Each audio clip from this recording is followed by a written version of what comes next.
নমস্কার, আমি শুভ। আপনারা দেখছেন জিটিভি, দ্রুত হচ্ছে সবার সাথে। আজকে মূলত সাংবাদিক সম্মেলন করছি আমি যে বিষয়টা নিয়ে, তা হলো আমাদের ডোমকল মিউনিসিপ্যালিটির বিষয়। আপনারা জানেন ইতিমধ্যেই যে আমাদের ডোমকল মিউনিসিপ্যালিটি লাস্ট 2017 সালে নির্বাচন হয়েছে। সেটা অবৈধ নির্বাচন যদিও, তবুও আমি ধরছি যে 2017 সালের পর 22 সালে আমাদের এই ইলেকটেড বডির মেয়াদ শেষ হয়েছে। মেয়াদ শেষ হওয়ার পরও আজকে 2 বছর ধরে অ্যাডমিনিস্ট্রেটর বসিয়ে আনডেমোক্রেটিক অ্যান্ড আনকনস্টিটিউশনালি এই পৌর বোর্ড চালানো হচ্ছে।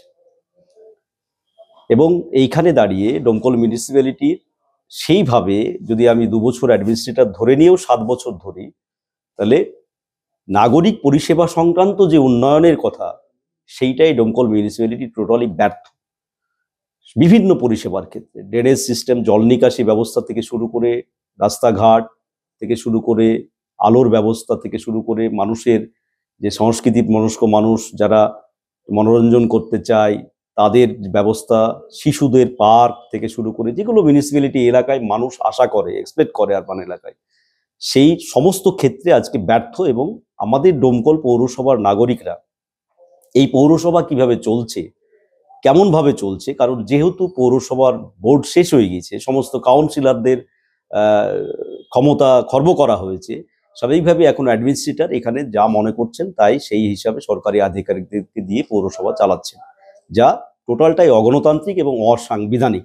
আমরা সেই কারণেই আমি ডোমকল সিপিআইএম পার্টির পক্ষ থেকে, behalf of secretary Communist Party of India Domkal area committee, আমি রাজ্য সরকার, চিফ মিনিস্টার, গভর্নর থেকে শুরু করে চিফ সেক্রেটারি এবং আরবান সেক্রেটারি যে ডিপার্টমেন্ট আছে আমাদের রাজ্যের, এবং আমাদের ডিস্ট্রিক্ট ম্যাজিস্ট্রেট, সমস্ত আধিকারিককে আমি এই মিউনিসিপ্যালিটি ইলেকশন দ্রুত করা হোক এই দাবিতে একটা আবেদনপত্র হতো যে আমি রেসপেক্টফুলি দিচ্ছি। এবং সেইটা আরও একটা ইনফরমেশন যেটা হচ্ছে যে আমরা চাইছি যে কেন এই ইলেকশন কন্ডাক্ট করা হচ্ছে না, 2 বছর পার হয়ে যাচ্ছে এবং অবৈধভাবে, অসাংবিধানিকভাবে 2টো টার্ম পার করার পরও আবার হচ্ছে যে আমাদের লোকাল এমএলএকে অ্যাডমিনিস্ট্রেটর রাখা হয়েছে, যেটা আমাদের এখানে যে নাগরিক পরিষেবা দেওয়ার ক্ষেত্রে যে অ্যাডমিনিস্ট্রেটর বা প্রশাসকের ভূমিকা থাকার কথা, নিয়মিত অফিস করা এবং নিয়মিত মানুষের সমস্যার কথা শোনা পৌরসভায় এসে অফিস টাইমে, সেইটা আমরা দেখতে পাচ্ছি না। প্রতিদিন যদি খেয়াল করা যায়, আপনারাও দেখতে পাবেন, সপ্তাহে একদিনও উনি অফিস টাইমে অফিস করেন অ্যাডমিনিস্ট্রেটর, এটা হয় না।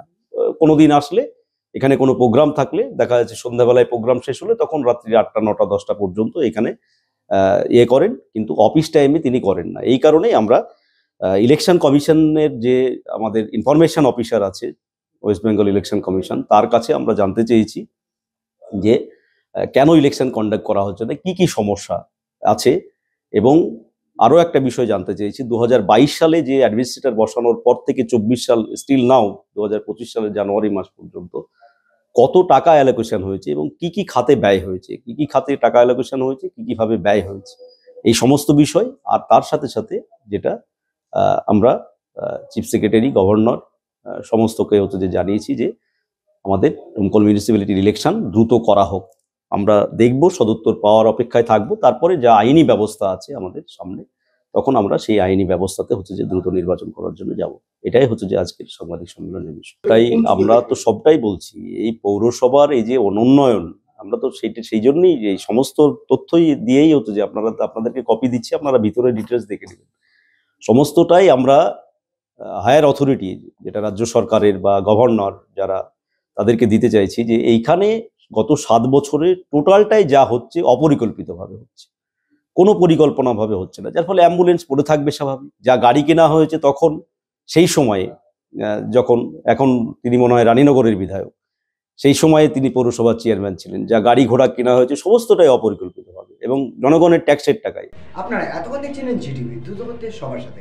জিটিভির আরও নতুন খবরে আপডেট পেতে এক্ষুনি লগ ইন করুন www.gtblivenews.com।